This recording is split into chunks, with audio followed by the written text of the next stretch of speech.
এই অন্তর্বর্তীকালীন সরকার তাদের জায়গা থেকে তাদের সবচেয়ে বড় একটি ব্যর্থতা হচ্ছে, যারা হাসিনাকে স্বৈরাচারী হাসিনা বানিয়েছে তাদের কারো শাস্তি এখন পর্যন্ত এই সরকার নিশ্চিত করতে পারেনি।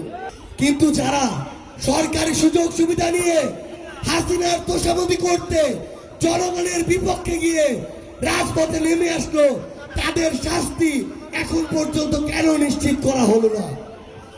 একটা মেয়াদোত্তীর্ণ বাড়ির মালিককে আমরা হটিয়েছি, কিন্তু ওই বাড়িটাকে ধ্বংস করে এখন সেখানে নতুন করে জনগণের আকাঙ্ক্ষার ভিত্তিতে আগামীতে বাড়ি নির্মাণ করতে হবে। নতুন আরেকটি চুলায় দাঁড়িয়ে আজকে আমরা আপনাদের এই নড়াইলে এসে উপস্থিত হয়েছি। একটা অভ্যুত্থান ঘটার পরে আপনাদের সামনে এভাবে রাজনৈতিক দলের একটি অংশ হয়ে আমাদের দাঁড়ানোর কথা ছিল না, কিন্তু আমরা যখন দেখছি যে 1 বছর যেতে না যেতেই আরেকটা জুলাই আসতে না আসতেই ঠিক আগের মতো প্রত্যেকটা জায়গায় একইভাবে চাঁদাবাজি হচ্ছে, আগের মতোই মাদকের সিন্ডিকেট গুলো চলছে, আগের মতোই দুর্নীতির আখড়াগুলো চলছে, আগের মতোই বিভিন্ন জায়গায় তোষামোদি তেলবাজি, এই যে কালচারগুলো, এই কালচারগুলো বিভিন্ন সরকারি অফিস আদালত থেকে শুরু করে প্রত্যেকটি জায়গায় চলছে। আমরা যখন আবার দেখছি এই সরকারি অফিস আদালত, থানা থেকে শুরু করে ইউএনও অফিস, হাসপাতাল থেকে শুরু করে ভূমি অফিস, কোন জায়গায় এখনো টাকার যে খেলা সেটি এখন পর্যন্ত বন্ধ হয়নি, তখন আমাদের আবার এই রাজপথে নেমে আসতে হয়েছে। আমাদের মনে হয়েছে এই যে সংগ্রাম, এই যে লড়াই, এটা শুধুমাত্র একজন হাসিনা পালিয়ে যাওয়ার মধ্যে সীমাবদ্ধ নয়। এই অন্তর্বর্তীকালীন সরকার তাদের জায়গা থেকে তাদের সবচেয়ে বড় একটি ব্যর্থতা হচ্ছে, যারা হাসিনাকে স্বৈরাচারী হাসিনা বানিয়েছে তাদের কারো শাস্তি এখন পর্যন্ত এই সরকার নিশ্চিত করতে পারেনি।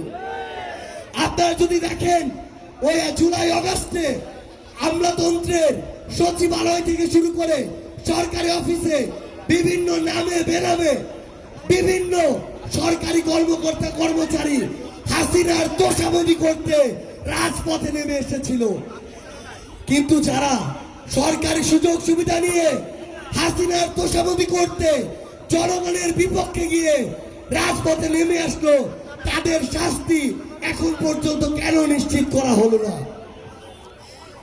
এই অভ্যুত্থান পরবর্তী সময়ে আমাদের মনে হয়েছে এই যে একটা সিস্টেম, করাপ্টেড একটা সিস্টেম, এই সিস্টেমটা ভেঙে চুরে নতুন করে তৈরি করতে হবে।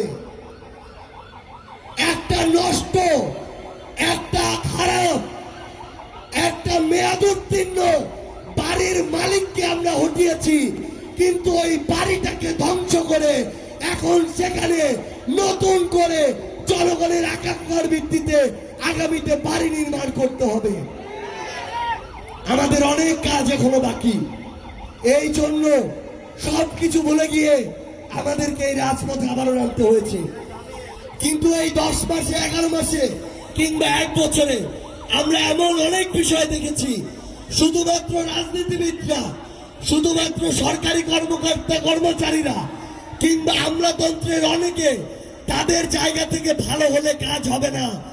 আমরা যারা সাধারণ জনগণ আছি আমাদেরও ভালো হতে হবে। আমাদের মধ্যে অনেকে আছি ছোটখাটো ব্যবসা করি, বিভিন্ন জায়গায় কাজ করি, হয়তো রিক্সা চালাই, অটো চালাই, কিন্তু আমরা যদি সুযোগের অভাবে সৎ হই তাহলে দেশের অগ্রগতি সম্ভব না। এখানে কোনো রিক্সা নাই, যেই ভাড়া 50 টাকা, রিক্সা নাই দেখে আমি 100 টাকা চাইলাম, এই মানসিকতা নিয়ে ভালো দেশ হবে না। বাজারে একটা সবজির দাম 100 টাকা, বাজারে অন্য দোকানে সেই সবজি নাই, আমি 200 টাকা চাইলাম, আমি যদি এই সুযোগ সন্ধানী হই দেশের অগ্রগতি হবে না। আমি একটা ব্যবসা করি, আমার এখানে এলপিজি গ্যাস আছে, নরমালি দাম 1300 টাকা, বাজারে সংকট, আমি এখন 1500 টাকা চাচ্ছি। আমি যদি এমন ধান্দাবাজ ব্যবসায়ী হই, দেশের উন্নতি হবে না। আমাদের প্রত্যেকের নিজেদের জায়গা থেকে নিজেদের দায়িত্বটা পালন করতে হবে। আমরা আপনাদেরকে অনুরোধ করব, অভ্যুত্থান পরবর্তী বাংলাদেশে দয়া করে আপনারা সুপারিশের আশা কিছু কিছু নেতার পিছে পিছে ঘুরার অভ্যাসটা যে আছে আমাদের অনেকের, এটা আমাদেরকে বন্ধ করতে হবে। আমি আপনাদেরকে অনুরোধ করব, ভোটের আগে দয়া করে আপনারা আপনাদের বিবেককে, ব্যক্তিত্বকে 500-1000 টাকার কাছে বিক্রি করে দিয়েন না।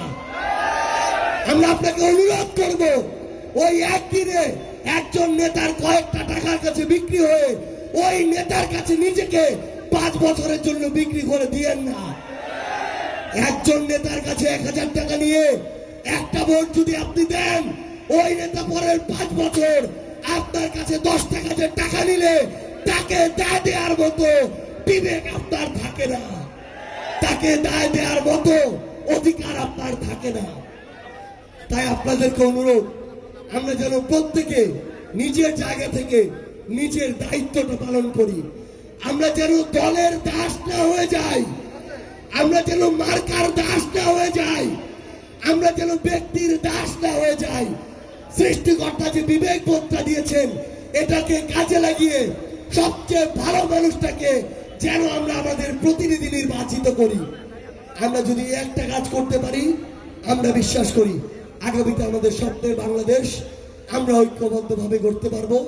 সে পর্যন্ত যারা সত্যের পথে থাকবেন, ন্যায়ের পথে থাকবেন, আপোষহীন থাকবেন, আপনাদের সাথে আমাদের আবারও দেখা হবে লড়াইয়ের রাজপথে, অথবা বিজয়। ইনকিলাব জিন্দাবাদ।